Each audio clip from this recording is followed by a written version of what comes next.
Welcome to NuttieBuddie Entertainment.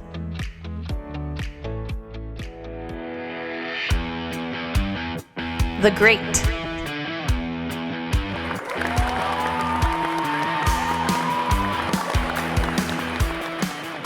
Let's start with The Great. Brian, why don't you start with your first great? Ooh, boy. I'll just start off with Thor. I think they did a great job of grounding this character, rewriting him in Marvel. And he just felt more humanized just his entire journey throughout this movie. And he brought like this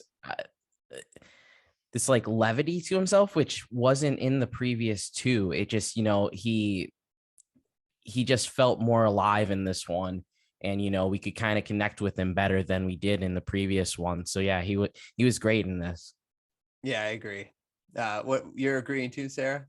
Yeah, it kind of leads into like one of my greats is that you could tell the actors actually like had fun making this movie. Like you could tell Chris Hemsworth was enjoying himself. I guess even like the story with like Loki and the snake, that was something he like improvised, which is just like amazing. I love that scene.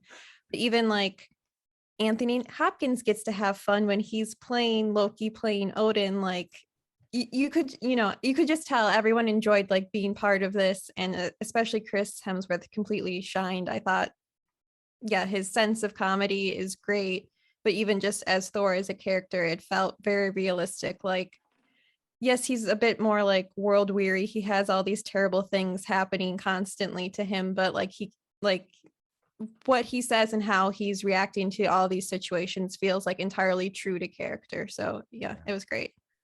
Yeah. Even the scenes with Thor and Loki were just so good. I feel like it was the best yet. Like in the elevator, it was great. Let's do get help. Yeah.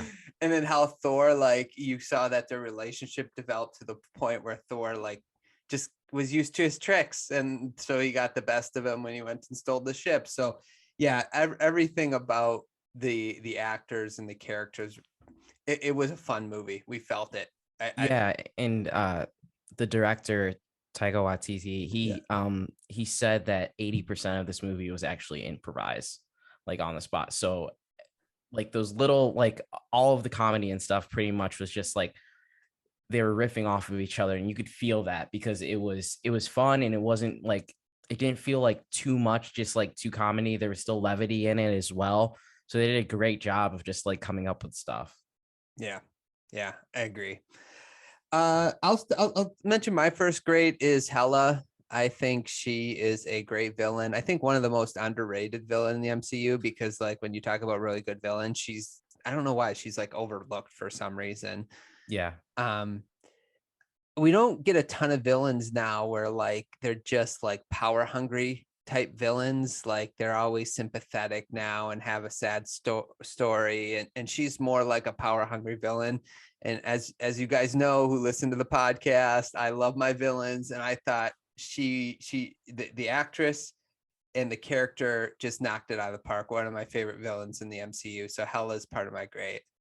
Yeah, especially if you like especially the last movie. It was such a weak villain. Mm-hmm. And like immediately from the get-go with her destroying Mjolnir, you're like, okay, this is bad. Like they're in for it having to deal with her, which I thought was a great change of pace of like, okay, this is serious.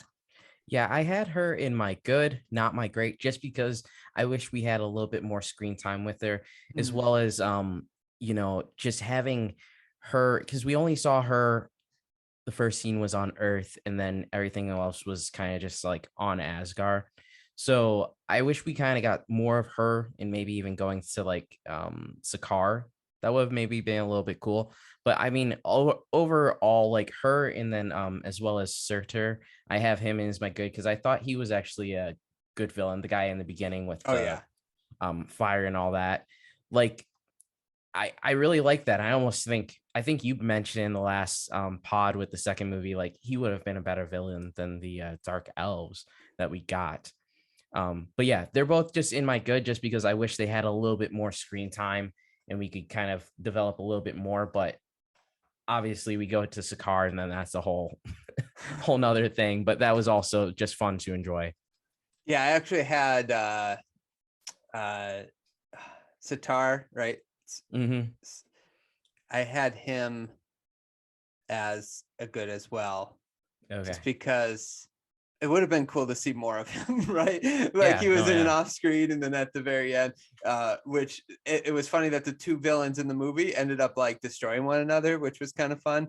Yeah. But that's not a bad villain to have, like, though, like where you're like, yeah, I wish I saw more of that villain. So it shows Yeah. how well they did the villains in this movie compared to especially the last one. Sarah, do you have another great? I would say I enjoyed just the whole opening sequence. I thought it was really fun and fresh way of like kind of like dumping exposition on us, because we catch up with Thor, he's talking to Surtur, but then we get the history of that relationship. It's not like the past two movies where it's like, oh, we get the flashback to Odin battling the prior villains. Like, it's just mentioned. We get to know what Ragnarok means, and then we also learn that Odin isn't on Asgard anymore, but so we get the info we need to set up the movie, but it's like, okay, this is fun dialogue. It's still a funny scene. And then it sets the entire tone for the rest of the movie just with it, stuff's happening, the plot's moving forward, but we still get to laugh about it and have fun. Yeah, I agree. Yeah, I also had that scene, like the opening scene, in my grade as well, just because it set a great tone for the movie throughout. Like, because when this first came out, we're thinking it's going to be more of like a serious Thor movie like the other ones have, but it kind of does a good job of gradually like leading you into like, okay, there's going to be some levity in this as well. And that when what's the song with Immigrant Song? Yeah, Immigrant Song by Led Zeppelin comes in, like that's a great like starting point of everything. So yeah, I thought the music in here was great, especially that Yeah. song. It like always played at the right exact time. And yeah, no, I agree. The first scene, it was great. Him talking to somebody who was dead, obviously, for a long time. That was hilarious. And then he's like, I wonder how long we'll be in here. That was great. Brian, you got another great? Yeah, I'm gonna put Korg in my grade.